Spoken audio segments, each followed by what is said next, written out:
సంఖ్యాకాండము 6వ అధ్యాయము. మరియు యెహోవా మోషేకు ఈలాగు సెలవిచ్చెను, నీవు ఇశ్రాయేలీలతో ఇట్లనుము, పురుషుడే గాని స్త్రీయే గాని యెహోవాకు నాజీరగుటకు ఎవరైనను మ్రొక్కుకొని తన్ను తాను ప్రత్యేకించుకొనిన ఎడల వాడు ద్రాక్షరస మద్యములను మానవలెను. ద్రాక్షరసపు చిరకనైనను మద్యపు చిరకనైనను త్రాగవలదు. ఏ ద్రాక్షరసమునైనను త్రాగవలదు. పచ్చివి గాని ఎండినవి గాని ద్రాక్ష పండ్లను తినవలదు. అతడు ప్రత్యేకముగా నుండు దినములన్నీయు పచ్చికాయలే గాని పైతోలే గాని ద్రాక్షవల్లిని పుట్టిన దేదియు తినవలదు. అతడు నాజీరగుటకు మ్రొక్కుకొనిన దినములన్నిటిలో మంగళకత్తి అతని తల మీద వేయవలదు. అతడు యెహోవాకు తన్ను తాను ప్రత్యేకించుకొనిన దినములు నెరవేరు వరకు అతడు ప్రతిష్ఠితుడై తన తల వెంట్రుకలను ఎదుగనీయవలెను. అతడు యెహోవాకు ప్రత్యేకముగా నుండు దినములన్నిటిలో ఏ శవమును ముట్టవలదు. తన దేవునికి మీదు కట్టబడిన తల వెంట్రుకలు అతని తల మీద నుండును గనుక అతని తండ్రి గాని తల్లి గాని సహోదరుడు గాని సహోదరి గాని చనిపోయినను వారిని బట్టి అతడు తన్ను తాను అపవిత్రపరచుకొనవలదు. అతడు ప్రత్యేకముగా ఉండు దినములన్నయు అతడు యెహోవాకు ప్రతిష్ఠితుడుగా ఉండును.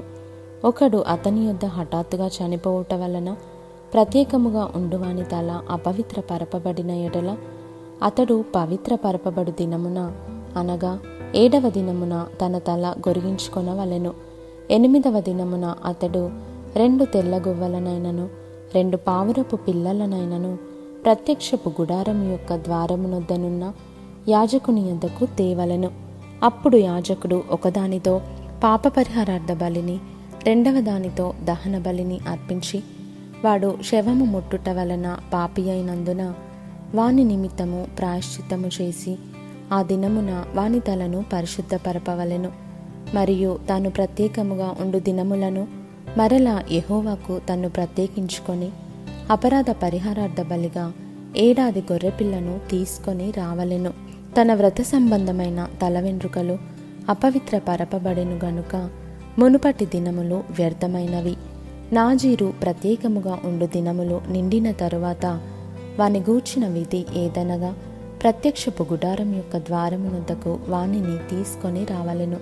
అప్పుడతడు దహన బలిగాను నిర్దోషమైన 7 ఏడాది మగ గొర్రెపిల్లను, పాప పరిహారార్థ బలిగాను నిర్దోషమైన 7 ఏడాది ఆడు గొర్రెపిల్లను, సమాధాన బలిగాను నిర్దోషమైన ఒక పొట్టేలును, గంపెడు పొంగని పిండి అనగా గోధుమ పిండి వంటలను, నూనె కలిపిన గోధుమ పిండితో చేసిన భక్షములను, నూనె పూసిన పొంగని పూరీలను, వాటి నైవేద్యమును పానార్పణములను అర్పణముగా యెహోవా యొద్దకు తేవలెను. అప్పుడు యాజకుడు యెహోవా సన్నిధికి వాటిని తెచ్చి అతని నిమిత్తము పాప పరిహారార్థ బలిని దహన బలిని అర్పింపవలెను. యాజకుడు ఆ గంపెడు పొంగని భక్షములతో ఆ పొట్టేలును యెహోవాకు సమాధాన బలిగా అర్పింపవలెను. వాని నైవేద్యమును వాని పానార్పణమును అర్పింపవలెను. అప్పుడు ఆ నాజీరు ప్రత్యక్షపు గుడారం యొక్క ద్వారమునొద్ద తన వ్రత సంబంధమైన తన తల వెంట్రుకలు గొరిగించుకొని ఆ వ్రత సంబంధమైన తన తల వెంట్రుకలు తీసుకొని సమాధాన బలిద్రవ్యము క్రిందనున్న అగ్నిలో వేయవలెను. మరియు యాజకుడు ఆ పొట్టేలు యొక్క వండిన జబ్బను ఆ గంపలో నుండి పొంగని యొక్క భక్షమును పొంగని యొక్క పూరిని తీసుకొని నాజీరు తన వ్రత సంబంధమైన వెంట్రుకలు గొరిగించుకొనిన పిమ్మట అతని చేతుల మీద వాటినుంచవలెను. తరువాత యాజకుడు యెహోవా సన్నిధిని అల్లాడింపబడు అర్పణముగా వాటిని అల్లాడింపవలెను.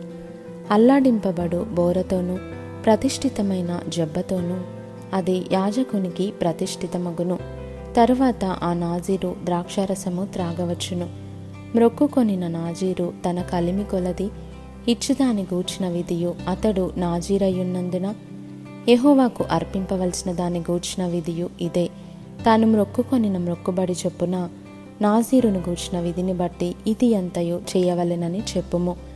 యెహోవా మోషేకు ఈలాగు సెలవిచ్చెను, నీవు అహరోనుతోనూ అతని కుమారులతోనూ ఈలాగనుము, మీరు ఇశ్రాయేలీయులను ఈలాగు దీవింపవలెను.